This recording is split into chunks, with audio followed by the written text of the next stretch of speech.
Tá complicado, né? Já tô na sarcopenia.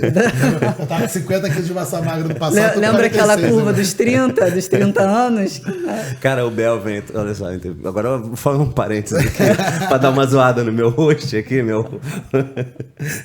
Toda vez que a gente vem fazer episódio aqui, né, Ingrid, ele não, vamos fazer avaliação.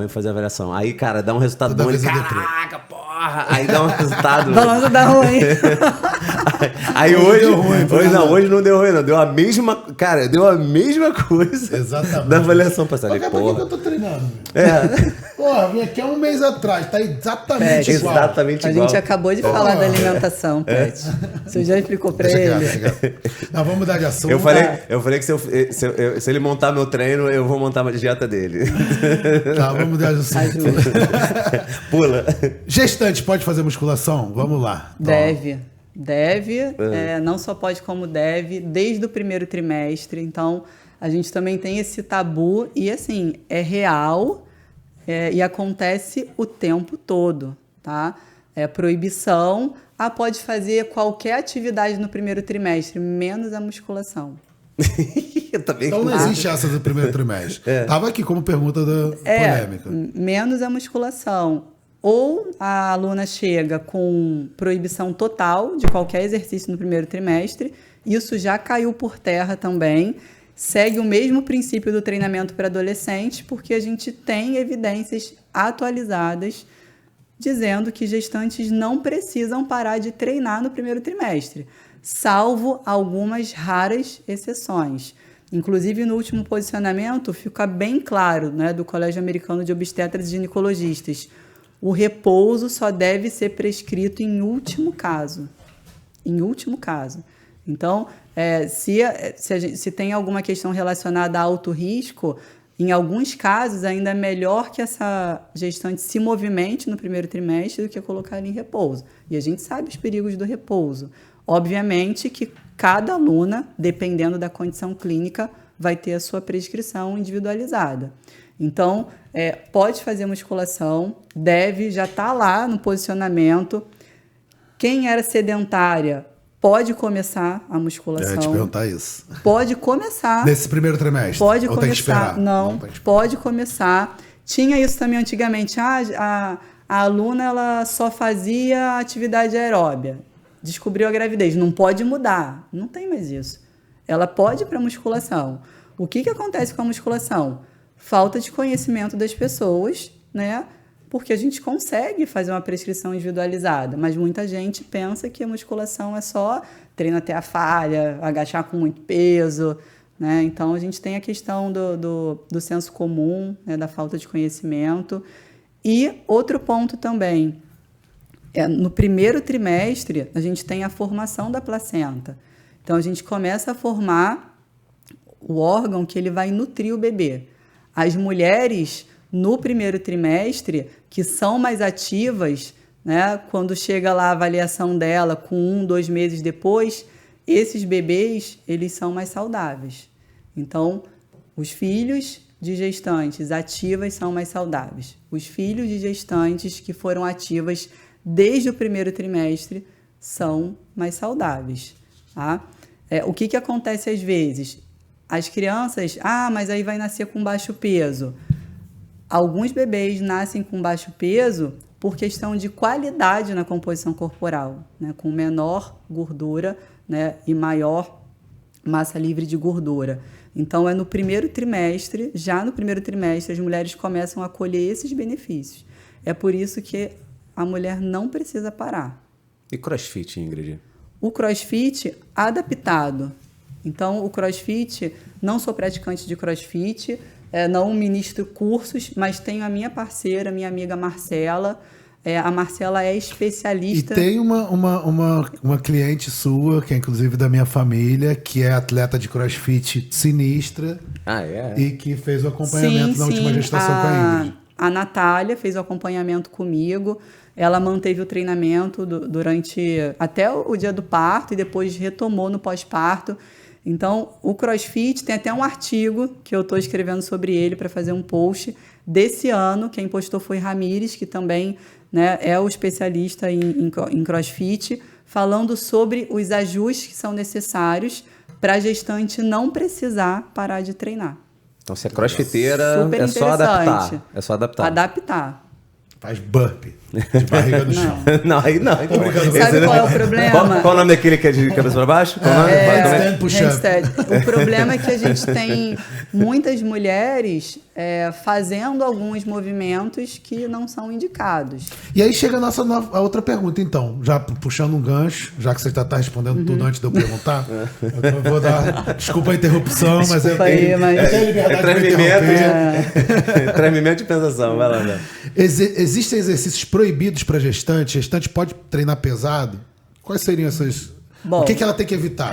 O que eu sempre falo quando eu converso com os profissionais e também com as minhas alunas. Primeiro, a gente precisa entender e diferenciar que proibido é que não pode fazer, nunca, jamais. E exercício contraindicado. São alguns exercícios que pode fazer no primeiro, mas não deve fazer no terceiro. Né? Então, se a gente pegar uma comparação, principalmente por conta das alterações anatômicas. Vou dar um exemplo aqui óbvio. Mesa flexora.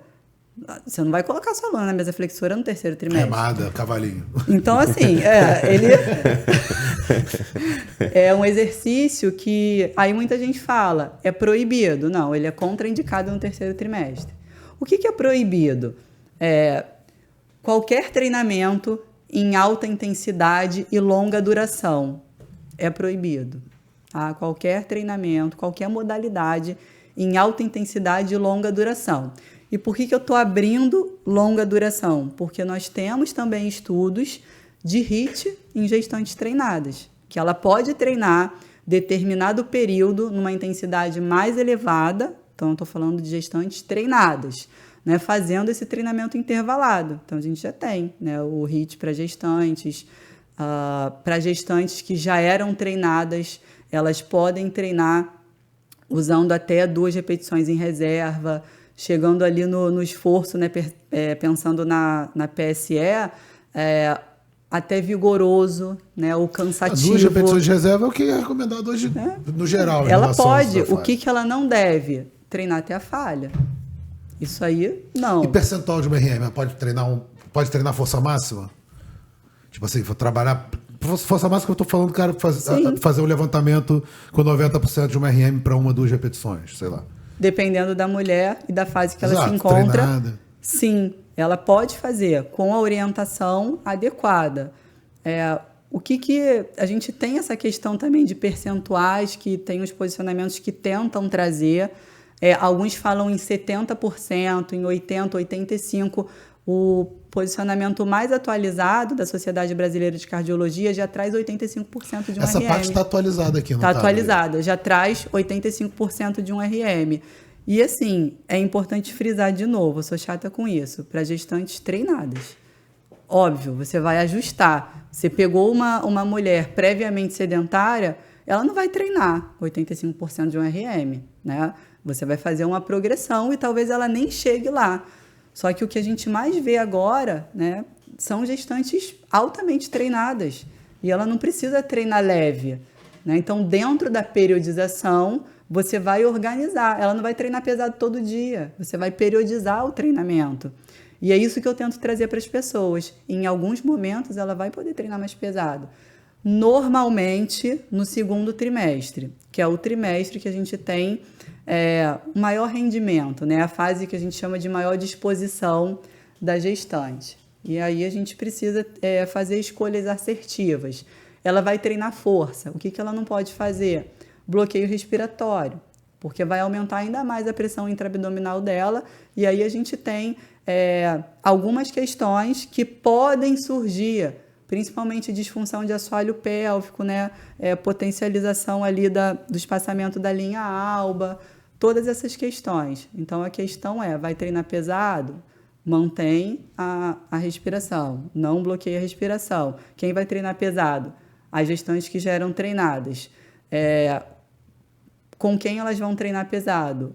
Com um profissional especializado. Pensar também na segurança. Né? Então, a gente fala em exercício. Não pode fazer agachamento. pode e deve fazer agachamento. É mais uma pergunta essa, né? Que eu já respondi a cara do Belmiro. Não tinha. Não tinha nada, não tinha não. Pode fazer agachamento livre com barra. A questão maior é a segurança, né? Então, eu vou dar um exemplo no primeiro trimestre. A gente tem uma alteração grande de pressão arterial, né? Uma redução de pressão arterial. Então, se a gente pega uma mulher, ela está lá sozinha treinando, ela pode ter ali uma queda pressórica, pode causar um acidente. Então, não é o exercício, não é o movimento. O que ela não vai fazer? Movimento que traga algum impacto na barriga, direto ou indireto. Mergulho, né? Ela não vai fazer. Né? Saltos com alto impacto e um volume muito grande, né? Com esses saltos, ela não vai fazer. Então, são pouquíssimas restrições, mas às vezes a pessoa PH não pode fazer o leg 45. Cara, pode fazer no primeiro trimestre. Eu tenho uma escolha melhor? Tem. A gente tem escolhas melhores, mas ela pode fazer. Não é falar que é proibido. Deload Podcast, o seu podcast na educação física. Se você curtiu esse corte, faça a inscrição no canal e ative o sininho para mais novidades.